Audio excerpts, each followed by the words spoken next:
ನಮಸ್ಕಾರ ಗೆಳೆಯರೇ, ನನ್ನ ಯೂಟ್ಯೂಬ್ ಚಾನಲ್ಗೆ ಸ್ವಾಗತ. ನನ್ನ ಚಾನಲ್ಗೆ ಮೊದಲಾಗಿದ್ದರೆ ಚಾನಲನ್ನು ಸಬ್ಸ್ಕ್ರೈಬ್ ಮಾಡಿ ಮತ್ತು ಬೆಲ್ ಬಟನನ್ನು ಆನ್ ಮಾಡಿ. ವಿಡಿಯೋಗೆ ಶುರು ಮಾಡೋಣ. ಟಿಪ್ಸ್ ಫಾರ್ ನೆಮ್ಮದಿಗೋಸ್ಕರ ಏನೇನು ಮಾಡಬೇಕು? 1. ಮುಖದೊಳೊಂದು ನಗು ಇರಲಿ. 2. ಸಣ್ಣ ಸಣ್ಣ ರುಚಿಯನ್ನು ಆನಂದಿಸಿ. 3. ಇನ್ನೊಬ್ಬರ ಬಗ್ಗೆ ಹೆಚ್ಚು ತಲೆಕೆಡಿಸಿಕೊಳ್ಳಬೇಡಿ. 4. ನಿಮ್ಮನ್ನು ಕಡೆಗಣಿಸುವವರನ್ನು ಜಸ್ಟ್ ಕಡೆಗಣಿಸಿ. 5. ವಾದ ಮಾಡುವವರ ಮುಂದೆ ಸುಮ್ಮನಿದ್ದು ಬಿಡಿ. 6. ಇತರರೊಂದಿಗೆ ನಿಮ್ಮನ್ನು ಹೋಲಿಸಿಕೊಳ್ಳಬೇಡಿ. 7. ಹೋಪ್ ಇಟ್ಕೊಳ್ಳಿ, ಆದರೆ ತೋರಬೇಡ. 8.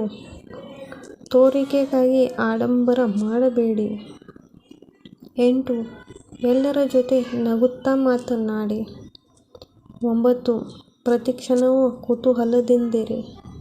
Thank you for watching. Please subscribe my YouTube channel.